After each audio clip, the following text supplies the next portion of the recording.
Uzbekistan कैसे अगला Dubai बना रहा है? क्या आप सोच सकते हैं कि सेंट्रल एशिया के बिल्कुल बीचों बीच एक ऐसा शहर बन रहा है जो देखने में बिल्कुल एम्स्टर्डम जैसा लगता है? एक ऐसा मेगा सिटी जिसे बिल्कुल जीरो से बनाया जा रहा है, जिसकी लागत लगभग $30 बिलियन है। आप कल्पना कीजिए एक ऐसे नए शहर की जिसके बीच से खूबसूरत नहरें बह रही है और इसके एकदम सेंटर में एक 575 मीटर ऊंचा स्काई स्क्रेपर बनाने का प्लान है। अगर यह प्रोजेक्ट पूरा हो जाता है तो यह इमारत दुनिया की छठी सबसे ऊंची इमारत बन जाएगी। और सबसे हैरानी की बात यह है कि यह सब उस जगह पर हो रहा है जिसके बारे में दुनिया के ज्यादातर लोग कभी सोचते भी नहीं हैं। यह देश है उज़्बेकिस्तान। तो यहाँ सबसे बड़ा सवाल यह नहीं है कि वो क्या बना रहे हैं, बल्कि असली सवाल यह है कि वो आखिर ऐसा क्यों कर रहे हैं। उज़्बेकिस्तान का इतिहास, इस कहानी को समझने के लिए हमें थोड़ा पीछे जाना पड़ेगा। यह सेंट्रल एशिया का इलाका है जो रशिया, चाइना, ईरान और मिडिल ईस्ट के बीच बसा हुआ है। इसके बिल्कुल बीच में उज़्बेकिस्तान स्थित है, जिसके चारों तरफ कजाकिस्तान, अफगानिस्तान और तुर्कमेनिस्तान जैसे देश है। इस देश की आबादी लगभग 37 मिलियन है। अगर हम इतिहास के पन्नों को पलटे तो यह इलाका सिल्क रोड का एक बहुत ही अहम हिस्सा हुआ करता था। सिल्क रोड वो व्यापारिक रास्ता था जिसने लगभग 1500 सालों तक यूरोप और एशिया को जोड़कर रखा था। यह वो समय था जब इस क्षेत्र से दुनिया भर का सामान, नए विचार और ताकत एक महाद्वीप से दूसरे महाद्वीप तक सफर करते थे। लेकिन फिर आधुनिक इतिहास में एक ऐसा लंबा समय आया जब यह सारा प्रवाह अचानक रुक गया। उज़्बेकिस्तान पहले सोवियत कंट्रोल में रहा और फिर एक बहुत ही सख्त सरकार के अंडर रहा, जिसने देश को बाहरी दुनिया, इंटरनेशनल इन्वेस्टमेंट और व्यापार से पूरी तरह से बंद रखा। दुनिया तेजी से आगे बढ़ गई। इंटरनेशनल मार्केट ने अपने पैसे लगाने के लिए नई जगह खोज ली। सप्लाई चेन पूरी तरह से बदल गए। दुनिया के अलग अलग कोनों में नए स्टार्टअप इकोसिस्टम बन गए और उज़्बेकिस्तान बाहरी दुनिया के लिए बस एक भूली हुई कहानी बनकर रह गया। लेकिन साल 2016 में यह सब कुछ बदलना शुरू हुआ। 2016 में देश को एक नया प्रेसिडेंट मिला और उनके साथ आई एक नई और खुली हुई रणनीति। उन्होंने देश की इकोनॉमी को बाहरी दुनिया के लिए खोला, अपनी करेंसी में बहुत बड़े सुधार किए और विदेशी निवेशकों का खुले दिल से स्वागत करना शुरू किया। इसका असर इतना तेज था कि विदेशी निवेश जो पहले ना के बराबर हुआ करता था, वो बढ़कर हर साल $4 बिलियन के पार पहुंच गया।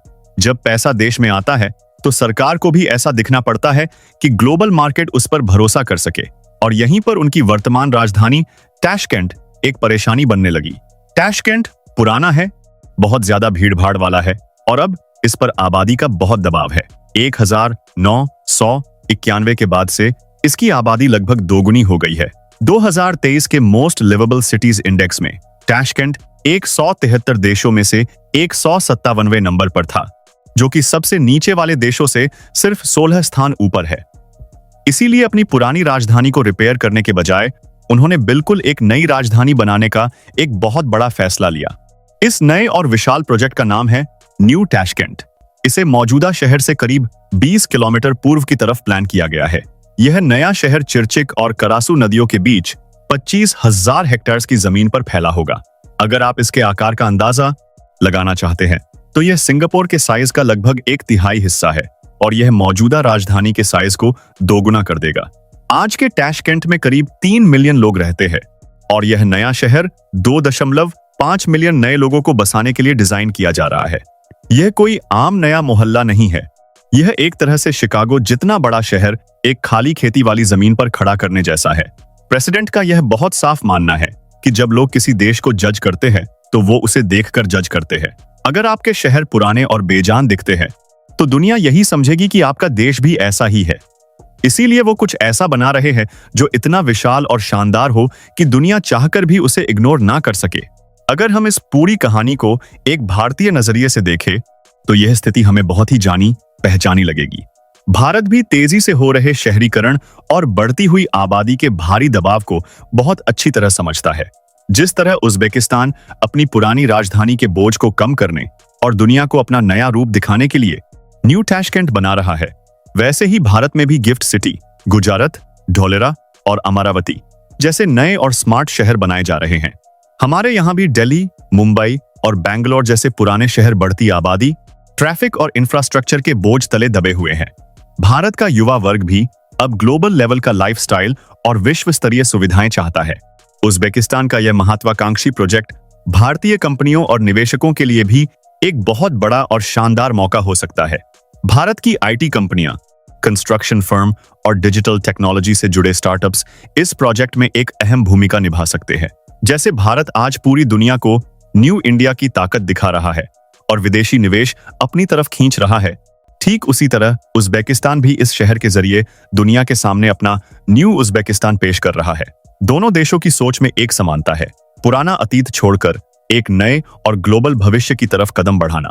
न्यू टैशकेंट का मास्टर प्लान सिर्फ ऊंची इमारतें बनाने तक सीमित नहीं है, बल्कि यह 15 मिनट सिटी के नियम पर आधारित है। सुनने में यह एक फैंसी शब्द लग सकता है, लेकिन इसका असली मकसद बहुत सीधा है, एक ऐसा शहर बनाना जहां इंसान की रोजमर्रा की जिंदगी बिना किसी तनाव के आसानी से चल सके। इस प्लान का सबसे अहम हिस्सा है जिसे वो सुपर मोहल्लास कह रहे हैं। मोहल्ला एक पारंपरिक उज़्बेक पड़ोस होता है, जहां घर एक आंगन के चारों तरफ बने होते हैं। न्यू टैशकेंट इस पुरानी सोच को एकदम आधुनिक रूप दे रहा है। हर सुपर मोहल्ला करीब 400 मीटर चौड़ा होगा, जिसे आप सिर्फ 5 मिनट में पैदल पार कर सकते हैं। इसके अंदर जिंदगी की हर जरूरी चीज पास में होगी। हर घर से 500 मीटर के दायरे में स्कूल होंगे, 300 मीटर के दायरे में किंडरगार्टन होंगे और दुकानें और क्लिनिक पैदल चलने की दूरी पर मौजूद होंगे। और अगर आप सोच रहे हैं कि इन मोहल्लों में गाड़ियों के ट्रैफिक का क्या होगा, तो इस प्लान में गाड़ियों को इन मोहल्लों के बीच से निकलने की बिल्कुल भी इजाजत नहीं होगी। यह बार्सिलोना के सुपर ब्लॉक जैसा है, जहां प्राइवेट गाड़ियां सिर्फ किनारों पर चलेंगी और अंदर का रास्ता पूरी तरह से लोगों, साइकिलों और शांत सड़कों के लिए सुरक्षित रहेगा।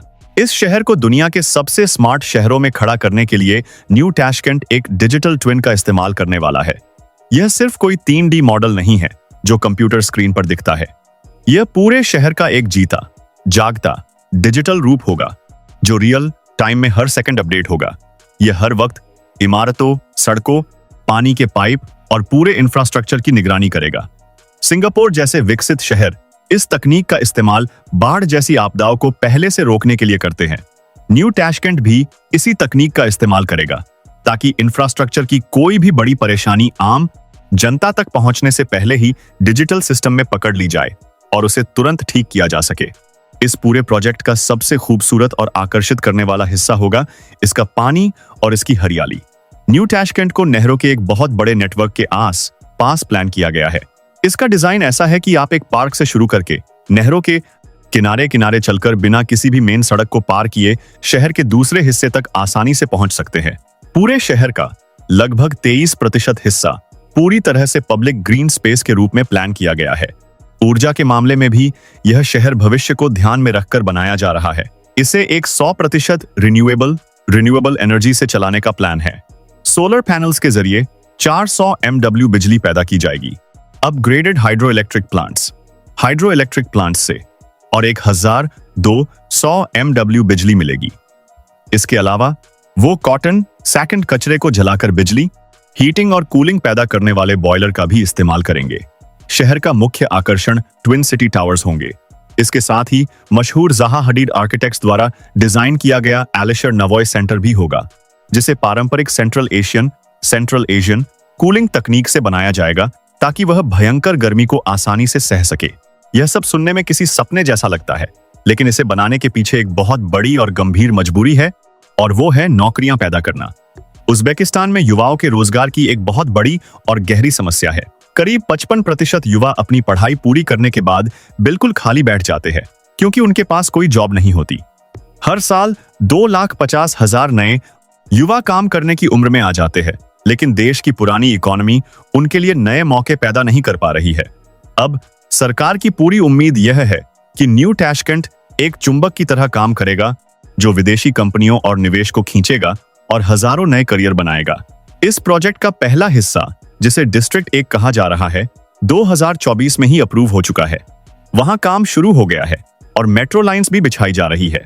लेकिन इस पूरे शानदार प्लान के बीच एक बहुत बड़ी और खतरनाक रुकावट खड़ी है, जिसके बारे में आप भी सोच रहे होंगे।